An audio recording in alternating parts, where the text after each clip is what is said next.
Hi guys, welcome back to Barovia Made, and today we've got a bit of a different video for you, full of mistakes, and to be honest, it was a failed project. I ended up actually giving these bedside tables away because I didn't feel good taking any money for them.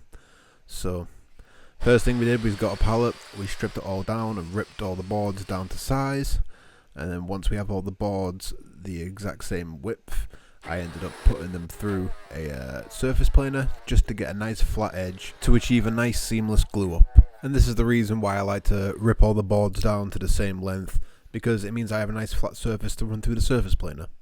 So this is the glue I'm using. I haven't really showed it in the past, but I managed to get myself a nice squeeze bottle instead of just pouring the whole thing all over and wasting a ton of glue. So I like to use Titebond Premium too, just because it's what everyone else uses that I see. I did used to use the Titebond Original, but I think the Titebond Premium is a bit more water resistant. I'm not too sure, so don't hold me against that. But this was a bit of a chaotic glue up. Usually when I do a glue up, I have everything ready in place just to grab, but I didn't think about it. I just started gluing the boards up, and I was like, oh my god, I haven't got all the clamps ready, so I was running around like a headless chicken, grabbing all my clamps, trying to glue it all up, because it was a hot day, and the glue was starting to set up, so I had to hurry up and get a wiggle on. But managed to get both the boards done. I did the other one off camera. I glued these together so they're about a foot long each, a foot wide each, so I can run it back through the surface planer and get a nice flat surface on the two boards. Then I can be careful and glue those two boards up together to hopefully have a nice flat surface along the whole edge. But you'll see the mistake I made doing this. So if you watch the channel, you'll know that my last video was about sharpening your planer blades. This was the video that made me actually go and sharpen my blades and make that jig, because if you can see on the edge of the boards here, there's a lot of sniping. I think that's what it's called, snipe. But it chipped away at the boards, and because I was absolutely wrestling these things through the surface planer, it wasn't held flat to the bed. So that's how I ended up getting those. At least that's how I think. Coming up now is mistake number 1. I didn't check for squareness between the sides to the top, so as you might notice as I'm gluing this up, there is a slight bend in the wood. I did try to negotiate this with some clamping on the side, but it didn't work, and instead of taking it all apart and squaring it up, I just wrestled through it thinking I could deal with it later.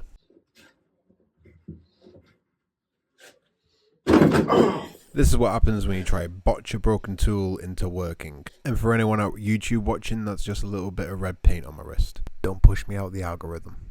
So the reason this happened is because the nipple on my clamp had actually came off, and it was just a sharp point on the end. So I tried using a bit of metal so the little point wouldn't dig into my workpiece. I should have just bought new clamps, and after this I bought myself a nice set of pipe clamps. Which, if you're just getting into woodworking, I strongly recommend getting pipe clamps instead of these stupid little F clamps. Ever since I bought them, they've just caused problems. So get yourself some pipe clamps. They are so much better to use. So you see me now, I'm using a router to try and square up the edges, and I don't know if you can tell, but that blade was dull, so I got myself a new fresh one, and that worked just nicely to square up the edges.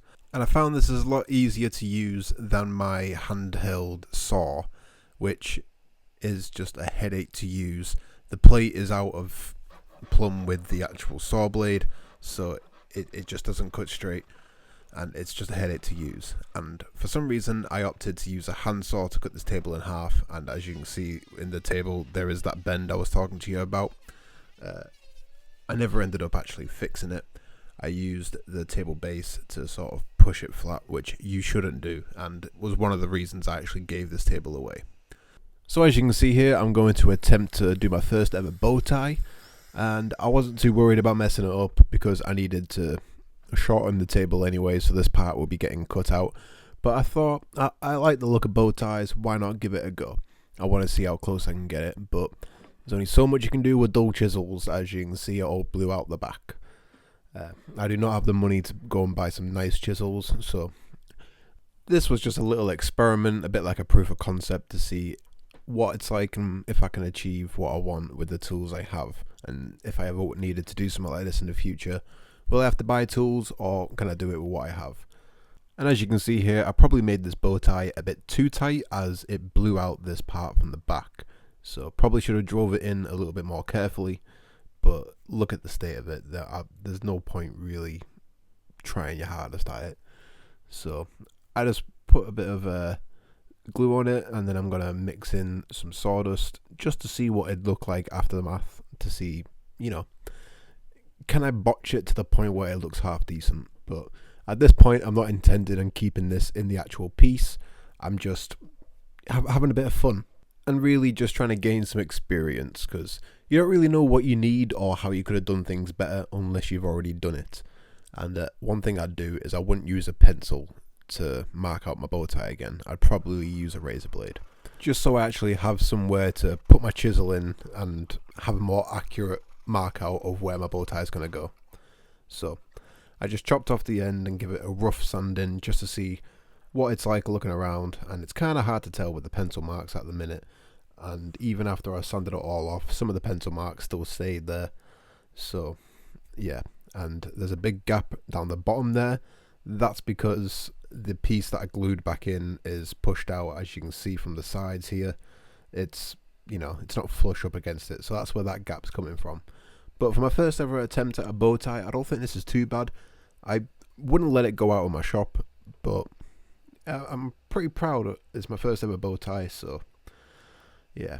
But we cut that part off because we didn't really need that much in the first place, and we're just ripping down some materials now for the legs. And these parts here are actually from a failed project, so the two boards already glued together, so I figured I'd be able to use them for the legs on this project. So after measuring everything up and figuring out how wide I need to make this table, I go to the chop saw and I'm just cutting all the sizes that I need. And I absolutely hate this chop saw.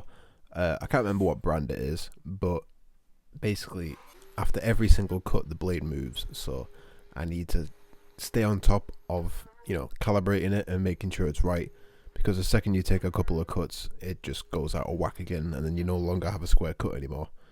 But aside from that, we got everything cut out. We got it all planed down, so everything's nice and square now. And we're just going to get towards the glue up. And what I'm using are just glue and screws.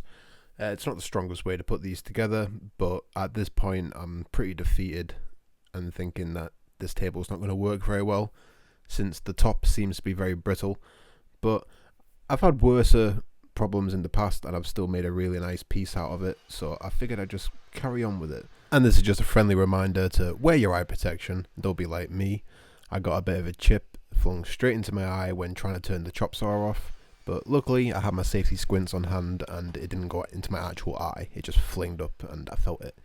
So what we're doing now is we're ripping down some more of that material that I couldn't use on my other project, just to make the legs, the 45-degree angle legs. I've done a table like this in the past, and I thought it would be a good idea to make some bedside tables the same sort of design, but they don't really look right as bedside tables. And looking back on it now, I don't think I've seen bedside tables without drawers, so these aren't really very practical anyway. And I actually gave these bedside tables away, and the person I gave it away to is the same person that bought that coffee table off me. So it's all matchy. I'm happy with her having it. And I did let her know before giving them to her that these tables aren't the best of quality, but she's still more than happy to take them away from me. So in my opinion, this is a win-win. I get a video out of it, I get some experience, and she gets some tables. But right now, it's time for some more sanding.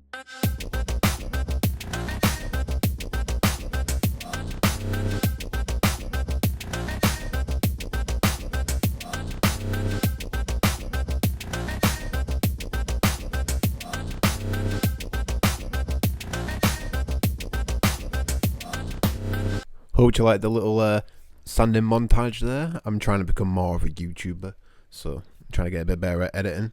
But on to these next problems. I purposely left these legs a bit short so I could cut the table perfectly to size. But this is another one of my mistakes, because I don't have the right tools for the fucking job. As you can see here, my flush bit is way too short to be able to cut the whole thing, so I know I can't use that.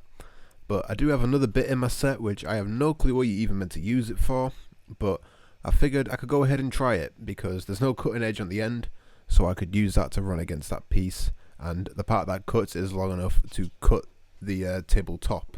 So I'm gonna go ahead and sand the surfaces down and then give a go at trying to get that perfectly the size. So now those boards are all sanded down, I'm just gonna quickly drill in all the holes so for the screws, so I can glue and screw these down so I don't lose my reference once I go around with the router and try to get these all nice and square to the legs. So I'm gonna go ahead and give it a go, absolutely having no clue what I'm doing, and as you can see here, it is not working one bit.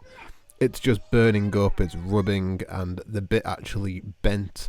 It's kind of hard to tell on camera, but it had a very severe bent in person, and the surface finish on it is absolutely appalling, so I know I can't use that.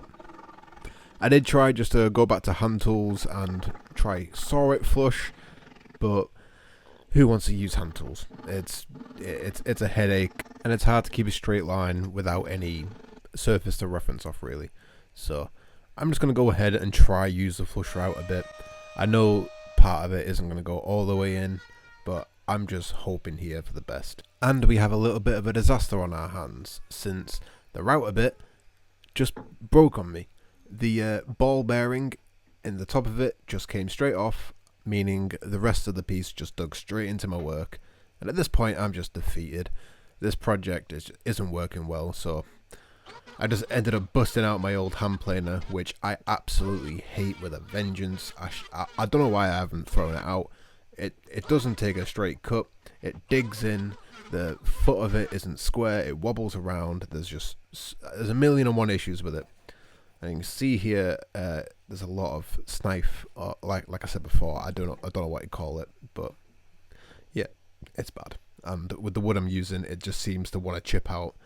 I didn't manage to get a square edge, and at this point, I'm just thinking, should I just throw these in the bin? Should I just cut them up for firewood? Because there's not a single part on it that looks nice. I don't know. I've just had like a bad streak recently with my projects. Partly because I think part of me's bodging it. I don't really know why everything's going wrong, but all you gotta do is persist and keep trying. My next project's going a little bit better, not this one, the next one, but even so, that's still not my best work, but we only get better by doing. So please lay off of me on the comments, because I am only a beginner. I am trying my best, but I still want to show these videos and my failures and what I try and do, just because there's a beginner out there just like me going through the exact same thing, who's just thinking about giving up on the whole craft. And I want to show them that we're not giving up, we're going to keep going, because this, folks, is experience, and the more experience I get, the better I will be. So I persist, I keep going, and we will get there one day. So after filling these holes, we're going to go straight to sanding.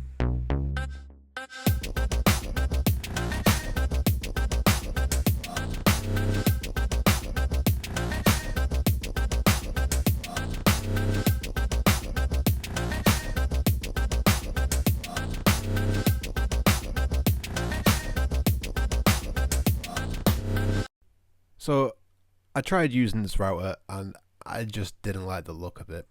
I think this look looks too traditional on the top and too modern on the bottom, so I decided just to go over and turn it into a 45-degree chamfer, which I think looks a lot more modern with the legs. And at this point it's not looking too bad. I've kind of cleaned up the majority of the mistakes, but in the back of my mind I can see those mistakes and they're haunting me, so I'm just going to give this a quick and dirty paint job just to quickly see if I've missed anywhere, because for some reason I can only see mistakes once I've actually finished the job. So it's just a little something I do, try and save time. But right now I'm doing my burn finish, and I'm trying to use a technique that John Q Public 9074 commented on one of my other videos, saying that I should burn it with the grain to get a more even coat.